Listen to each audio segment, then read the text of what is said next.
Ça y est, la CAN est officiellement lancée.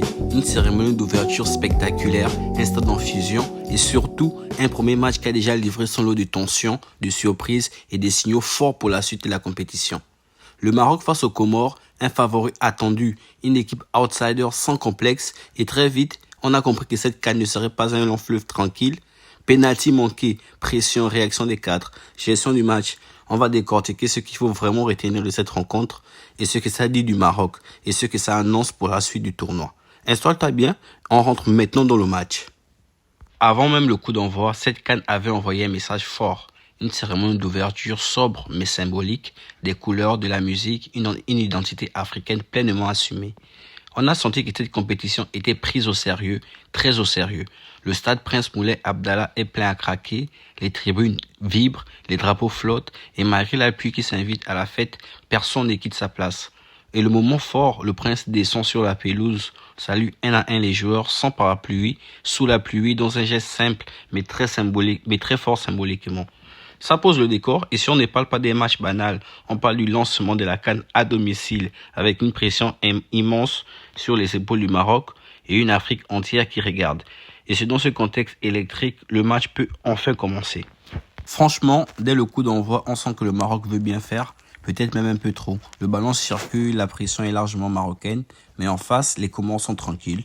Bloc bas, pas de panique, ils savent exactement ce qu'ils sont venus faire. Et puis très vite, il y a ce moment clé, le penalty. Là, tu t'es dit, ok, c'est parti, le match va s'ouvrir.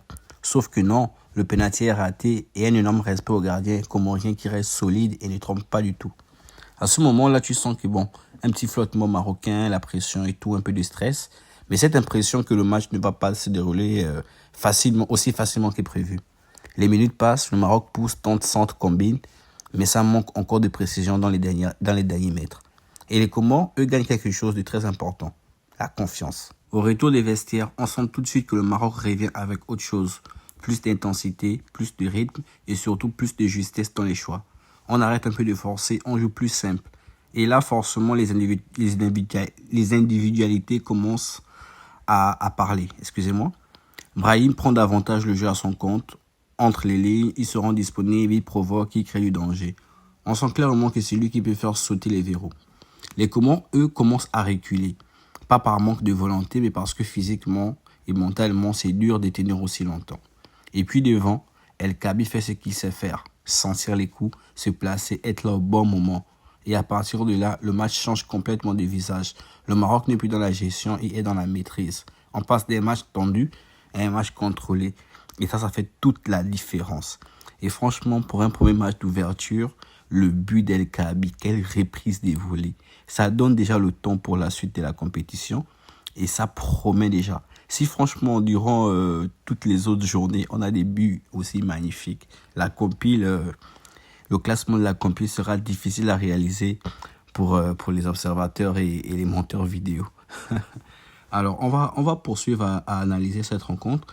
Mais d'abord, je tiens à vous rappeler que si vous appréciez le contenu de la CAN, si vous souhaitez suivre la CAN sans rien manquer, abonnez-vous à la chaîne, lâchez un pouce et partagez la vidéo. Et donnez-moi de la force parce que c'est grâce à vous que je continue à vous produire du contenu. Allez, on enchaîne. Bon, forcément, cette victoire du Maroc, elle fait déjà bouger les lignes dans la poule. D'abord, comptablement, le Maroc démarre avec 3 points. Et surtout, ce qui est important dans une phase de groupe, c'est aussi le goal average.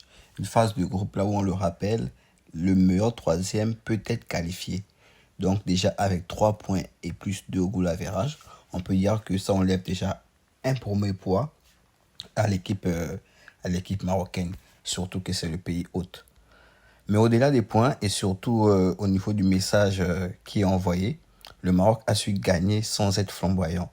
Et dans une CAN, ce genre de match, tu en as toujours. Côté Comores, malgré la défaite, il n'y a pas tout à jeter.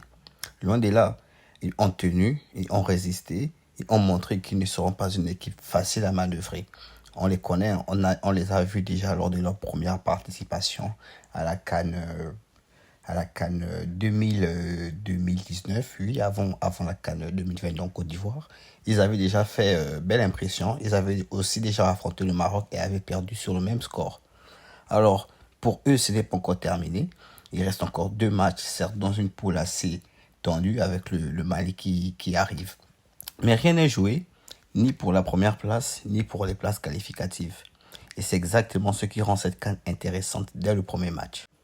Bon, pour la suite de la compétition, demain, nous avons 3 matchs. Les deux autres adversaires de la poule vont s'affronter, à savoir le Mali qui affrontera la Zambie à 15h. Ensuite, on aura 2 autres rencontres avec les matchs de la poule B. D'abord, Afrique du Sud contre Angola à 18h. Et en fin de journée, on aura Égypte contre Zimbabwe. Donc, dès demain, on aura déjà les premières indications sur la poule A et B. Et on aura déjà, je suis sûr, on aura déjà les premières odeurs du sang pour la compétition. Alors, restez branchés sur la chaîne. Abonnez-vous pour ceux qui ne l'ont pas déjà fait. Activez la cloche. Lâchez un petit pouce. Et on reste focus pour la suite de la compétition. Allez, ciao!